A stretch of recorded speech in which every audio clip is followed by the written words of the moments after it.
All right, Shalom. First and foremost, I want to give all glory, honor, and praises to Yahweh, Bahashem, Yahweh Shai. Double honors to the apostle elders of Great Millstone who rule well. And salutations to all you brothers out there pushing this word in love, truth, sincerity, and humility.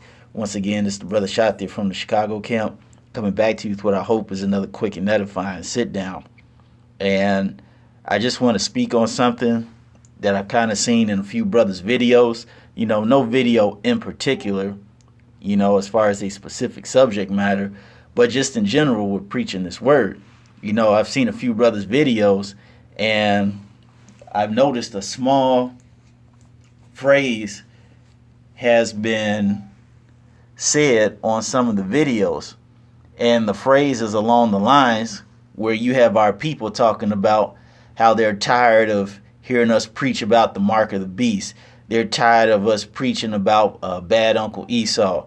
They're tired of us preaching about this and so on and so forth. Well, the thing is, we don't care what you think. Now what? Right? We don't care how tired you are of hearing this gospel. So we're here now. And what?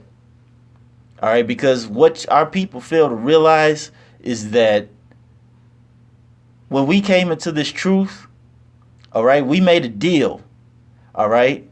And this deal, this job, this labor of love that we do comes with responsibilities and obligations that we must fulfill.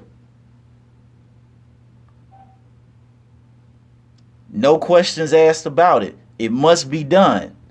So whether you all are tired of hearing what the men of the Lord have to say, that really don't matter. Your opinion means nothing. All right, because this is what the Lord said. And I'm going to go to Luke 14. And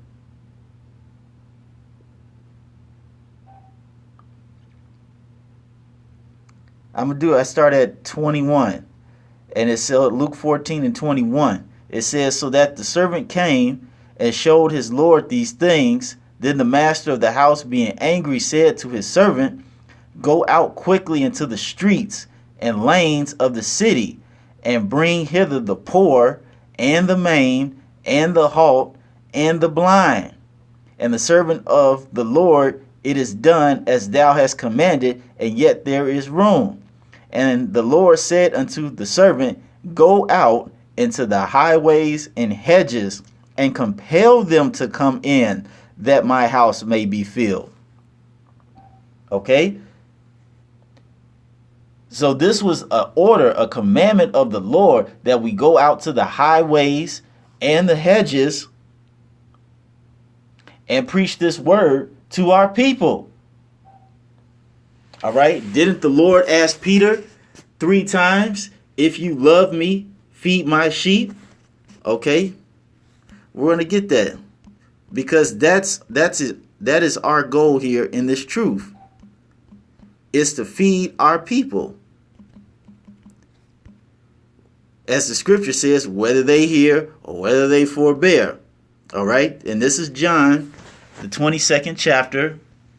And I'm going to start at, let me see. John 21 and 15. It says, so when they had dined, Yahushua said to Simon Peter, Simon, son of Jonas, lovest thou me more than these? He saith to him, yea, Lord, thou knowest that I love thee. He saith to him, feed my lambs. He saith to him again the second time, Simon, son of Jonas, lovest thou me? He saith unto him, yea, Lord, thou knowest that I love thee. He saith unto him, feed my sheep. And it says, verse 17, he said unto him the third time, Simon, son of Jonas, lovest thou me? Peter was grieved, because he said unto him the third time, lovest thou me? And he said unto him, Lord, thou knowest all things. Thou knowest that I love thee. Yahushua saith unto him, feed my sheep. Okay? This is what Yahweh Ba'Shem Yahushai commanded us to do. All right? And the reason why he told Peter that he asked him that question 3 times, because he wanted to stress to Peter the importance of what it meant to go out and feed our people, to preach this gospel to our folks. As the scripture said, the blind, the lame, the whole. All right? In other scriptures, you'll hear them referred to as the widows, the orphans, the lame, the sick. All right? Now, can you do that physically? Yes, we all know the scripture are manifold, but all those things were symbolic for our people who are lame in the spirit, deaf in the spirit, blind in the spirit, diseased in the spirit. All right? That's what, and to prove that, we're going to go to, what's that, Isaiah 1.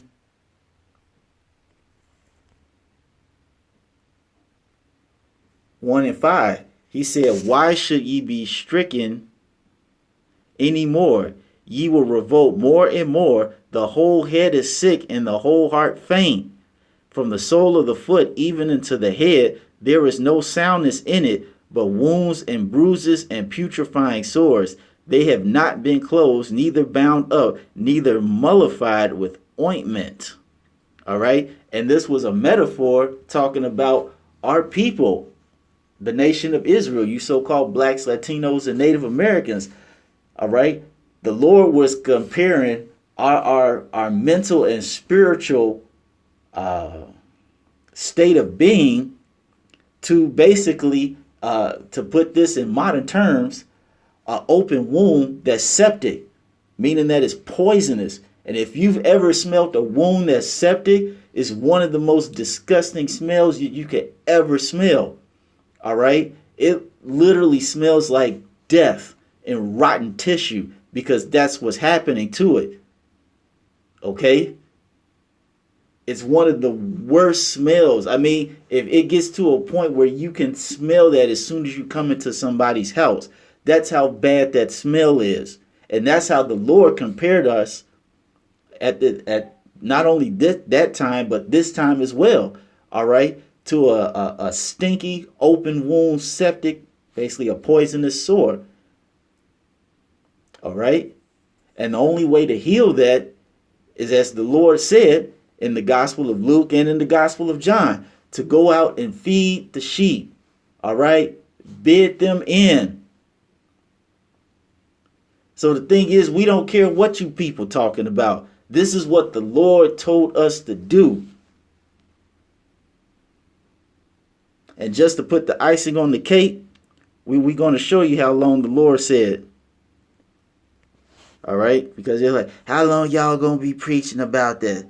Y'all always talking about that. When y'all going to start talking about the mark of the beast? All this other madness.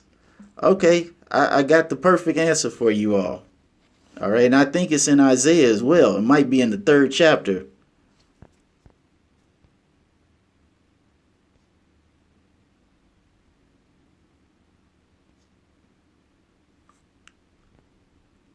No, it's in the 6th chapter. Okay, this is Isaiah 6 and 11. And this is Isaiah asking the question to Yahweh Ba'Shem Yahushai. Then said I, Lord, how long? Basically, how long do I preach this word? How long do I keep trying to convince our people? How long do I don't even know that number. These bugged out telemarketers. But nonetheless, all right, Isaiah is asking this question to Yahweh Ba'Shem Yahushai. How long do I preach this word to our people? How long do I go feeding? How long, as you niggas out there keep whining and complaining about, how long am I going to keep preaching the same thing? And this is the Lord's answer. He said, and he answered, until the cities be wasted without inhabitant, and the houses without man, and the land be utterly desolate. All right. So basically, the Lord commanded us to go out on the highways and hedges, feed his sheep, and preach this word, regardless of what you're saying, until we get beamed up and them missiles drop on this godforsaken place. All right. So all you haters, all you scoffers, all right, all you niggas that want to come against the men of the Lord on the comment boards and in person, that want to make a big stink on why we keep preaching the same thing and how long we going to preaching the same thing, you got your answer now. We're going to keep preaching the same thing until we get beamed up and them missiles drop, because that's what the Lord told us to do. And if you don't like it, you can get bent. So with that being said, I want to give all glory, honor, and praises to Yahweh Ba'Shem Yahweh Shai. Double honors to the apostle elders, a great millstone who rule well, and salutations to all you brothers out there pushing this word in love, truth, sincerity, and humility. With that, we're going to say shalom.